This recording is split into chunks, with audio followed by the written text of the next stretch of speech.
semua. Halo. Oke, gimana semuanya sehat? Alhamdulillah ya. Oke, sebelum kita mulai, kita isi presensi dulu ya. Iya.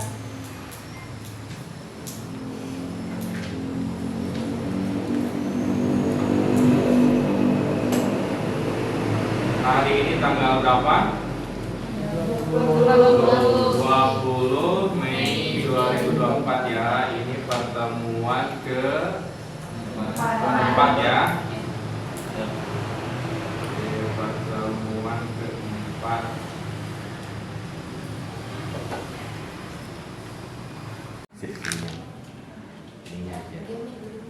Oke, kita mulai ya. Yang pertama Cahya Riyadi. Hadir. Cici. Dava. Hadir. Sip. Edi. Hadir. Edi, gimana kabarnya Edi? Alhamdulillah Pak. Lama tidak bersua ya. Oke, Feby. Ada Haikal. Hadir Pak. Ada Arya, ada Nike, Putri. Mana Putri?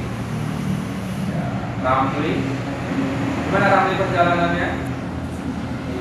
Terus Pak. Aman ya? Aman. Oke, Sakira, Hadir. Siti Sarah. Hadir. Oke, gimana kabar situ Cijeruk? Seperti itu ya. Saya Bul Aji. Hadir semua berarti ya? Ya. Sip. Assalamualaikum warahmatullahi wabarakatuh. Waalaikumsalam warahmatullahi wabarakatuh. Gimana kabarnya semua? Baik, luar biasa. Alhamdulillah ya. Kita lanjutkan pertemuan keempat berarti ya. Oke. Yang kita bahas sebelumnya sampai mana? Konsep dasar database sudah ya, sudah saya sampaikan ya. Konsep dasar database, pengertian entitas juga sudah ya. Oke, analisis bisnis proses sudah juga ya. Sudah. Sip. Tempat ini saya akan membahas lanjutan dari materi yang kemarin ya, materi tentang diagram ERD ya, entitas relation diagram. Sudah kita bahas ya. Diagram yang ini berarti lanjutan dari bisnis proses, bisnis value, langsung ke bisnis rule. Dari bisnis rule itu kita analisis entitas. Penjelasan itu sudah saya sampaikan kemarin ya. Ada yang kurang paham? Cukup dipahami ya. Setelah analisis bisnis rule, kita lanjut ke diagram ERD. Diagram ERD itu memastikan mana yang menjadi sebuah entitas, mana yang menjadi relasi ya. Nah, nanti kita gambarkan seperti dalam materi yang saya sampaikan sudah ada. Oke, sebelum kita mulai, saya ingin mengingatkan satu hal kepada Anda ya. Saya yakin kuliah ini memang hal yang istilahnya apa ya? Istilahnya menjadi pijakan untuk semua orang. Artinya dosen saya selalu bilang pada saat kuliah itu, jika Anda serius dalam menempuh ilmu, Allah akan mudahkan ya. Nah, keseriusan ini harus dibuktikan tentunya dengan kehadiran dengan itikat kita memang niatnya untuk menuntut ilmu. Ingat bahwa kita sini adalah menuntut ilmu. Allah akan menjamin orang yang sedang menuntut ilmu itu akan dilindungi ya. Bahkan Allah menjanjikan orang yang berilmu itu akan ditinggikan derajatnya. Ini sudah satu kepastian bahwa kita sebagai penuntut ilmu ini kita harus yakin dengan apa yang dijanjikan oleh Allah, bahwa jika menuntut ilmu dengan serius, insya Allah Allah mudahkan dengan jalannya. Makanya pada saat Ramli mungkin dengan kondisi rumah jauh, ada halangan di tangan, jangan menjadi keluhan ya. Artinya ini adalah pilihan yang saya buat. Ini adalah tanggung jawab yang harus saya ambil, karena saya di awal sudah memastikan saya akan mengambil kuliah ini. Walaupun kondisi saya rumah jauh gitu kan, itu tidak menjadi kendala. Begitupun Edi sudah berkomitmen dengan saya pribadi bahwa saya harus harus kuliah dengan baik karena saya di awal sudah berkomitmen bahwa kuliah yang saya ambil di sini memiliki tanggung jawab. Saya hanya ingin memastikan bahwa Anda masih memiliki tanggung jawab untuk kuliah. Terlepas Anda memiliki kendala, itu semuanya adalah ujian bahwa Anda masih komitmen dan tidaknya. Ujian menentukan bahwa seberapa kuat komitmen Anda dalam kuliah. Itu saja yang ingin saya pastikan itu. Pada saat Anda di sini, saya yakin itu semuanya pilihan. Allah memilih orang-orang terpilih untuk dapat menuntut ilmu, untuk dapat menerima ilmu. Makanya bukakan hati kita, istilahnya jangan sampai ada terhalang hal-hal yang istilahnya menjadi penghalang ilmu masuk.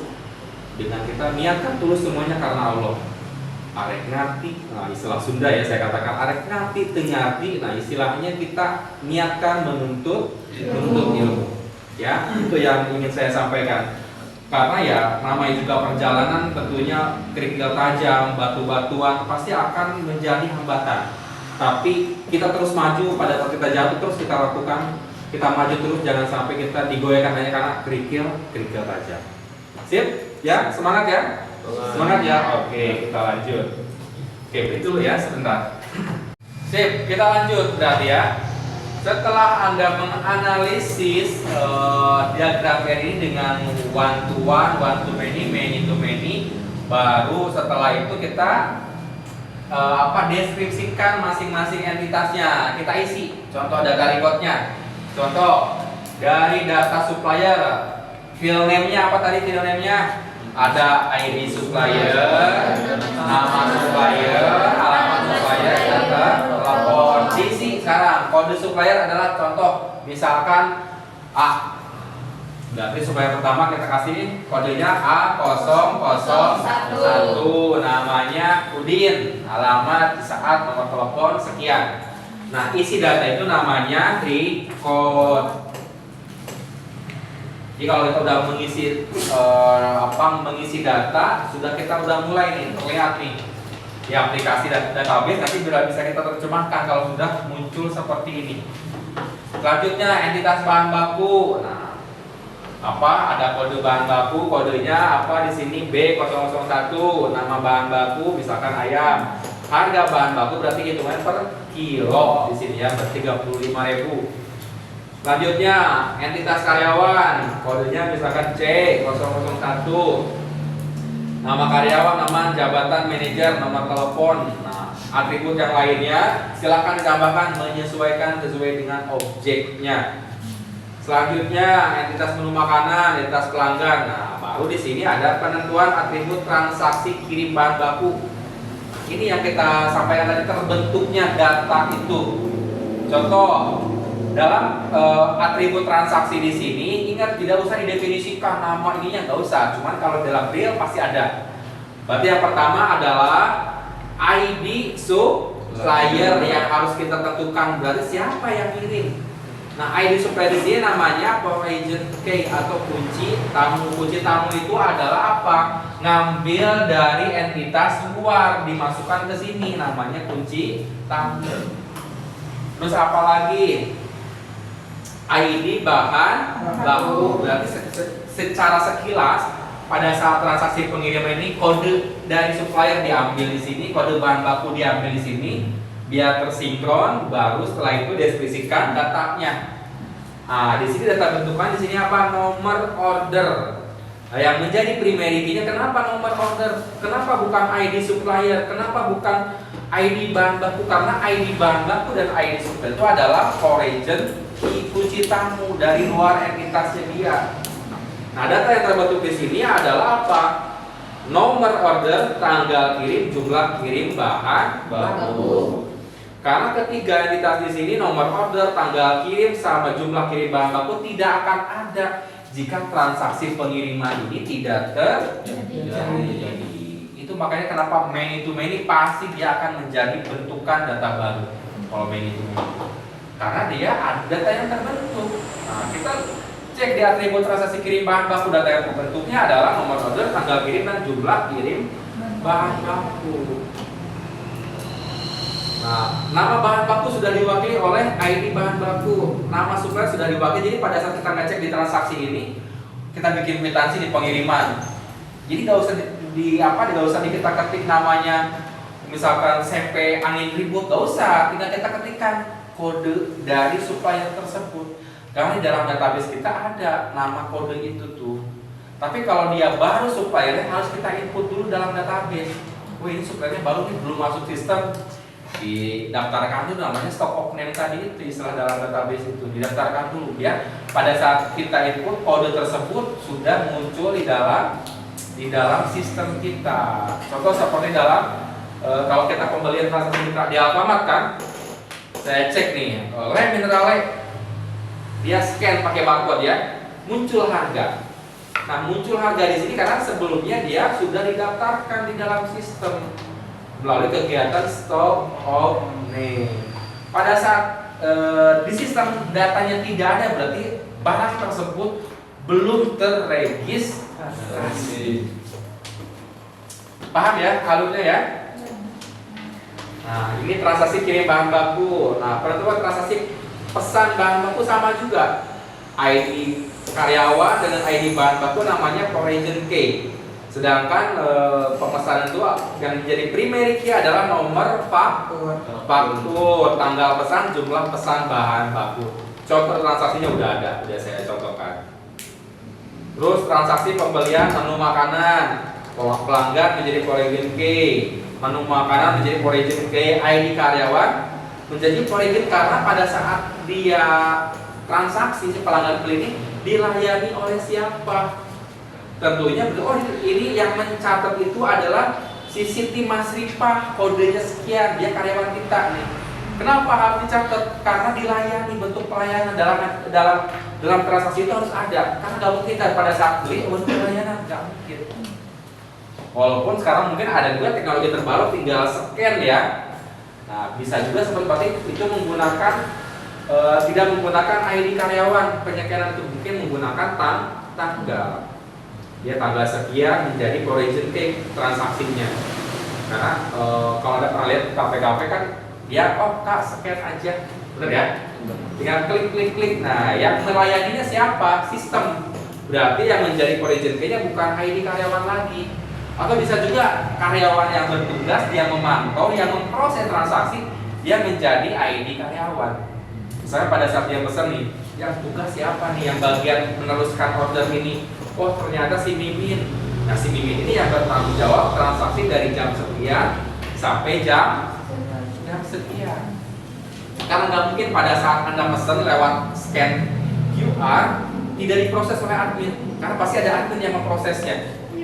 Karena kalau tidak ada admin, dia akan bisa diteruskan itu. Oh kata admin tuh pesanan meja sekian, checklist, diteruskan ke kopi itu, wah pesanan baru, ada pesanan tom yum, ada ini, ada itu, ada kelihatan. Kalau perusahaannya atau restorannya sudah digitalisasi dari mulai masuk sampai ke kopi. Contoh kalau itu di Pizza Hut, nah Pizza Hut udah lihat Mr. Yepi, nah pesan misalkan proses cooking, nah artinya cooking itu udah masuk ke tahapan dapur. Nah kalau udah selesai dia finish, bisa di sini ada keterangan. Jadi kita lagi apa? Oh kita lagi nunggu karena proses dipasak misalkan. Estimasi berapa menit itu ada. Itu contoh idealnya transaksi apa? Sebuah restoran ataupun sebuah kafe ataupun apa yang berhubungan dengan makanan ya, itu transaksi idealnya. Tapi tidak semua juga dipakai, kita harus memahami juga. Hayang nama merenang semuanya dipakai, ya. Tapi apa berhubungan dengan budget? Karena membangun sebuah sistem itu yang butuh infrastruktur. Selain infrastruktur, SDM juga yang menentukan. Berarti SDM kan harus dilatih juga bagaimana dia memproses transaksi melalui sistem. Jadi membangun sebuah sistem itu nggak bisa langsung kita bangun semuanya berjalan aja, nggak bisa. Infrastruktur yang paling mahal itu infrastruktur. Setelah infrastruktur, apalagi software yang kita rancang ini adalah sebuah software. Kita baru hanya sebuah restoran aja kayaknya liar pembeliut ya, benar nggak? Kebayang kalau sebuah enterprise perusahaan sekelas perusahaan BSI yang entitasnya itu mungkin puluhan, bukan hanya 5, 6, 10, bukan. puluhan. Belum lagi ada entitas luar dari buyer, pembeli. Belum lagi bahan baku dari luar. Kenapa? Karena timnya juga banyak. Tapi kalau sudah memahami ya istilahnya, kita ikut terlibat, memang sensasinya berbeda. Ya, semakin kita apa istilahnya mengenal terjun ke lapangan, sensasinya pasti beda. Ada pengalaman. Ya anggap saja ini mungkin pengalamannya by kelas ya, by kasus. Seperti itu. Ada pertanyaan? Oke, kalau tidak ada pertanyaan, kita lanjut ke tugas mandiri. Oke, titik saja. Oke, dari apa yang saya jelaskan di sini, silakan Anda untuk tes tadinya objeknya bebas. Apa saja, asal jangan sama. Kalau restoran jangan dibahas lagi. Boleh bebas menggunakan sistem perpustakaan. Tapi juga mungkin Pak, bagaimana kalau sistem yang sudah berjalan? Boleh. Selama Anda bisa mendesainnya. Walaupun nggak mirip-mirip, tapi setidaknya nggak jauh melenceng lah. Buat analisis bisnis prosesnya, bisnis value-nya, sampai ke diagram ganti. Saya sarankan jangan yang besar ya, bisa Anda terlalu pusing nanti. Kalau pusing nggak kelar-kelar tugasnya. Minimal Anda sudah tahu urutan proses by proses. Nah, kita tugasnya masih lama, dikumpulkannya akan sangat luas. Ya, jadi nanti ini diadaptasi ke dalam tugas Anda. Untuk yang kemarin masih dilanjutkan tugasnya ya. Ini sistemnya per kelompok. Itu saja berarti pertemuan hari ini ya. Terima kasih semuanya. Assalamualaikum warahmatullahi wabarakatuh. Waalaikumsalam warahmatullahi wabarakatuh. Oke, semua ya. Cukup ya. Ya, assalamualaikum. Waalaikumsalam.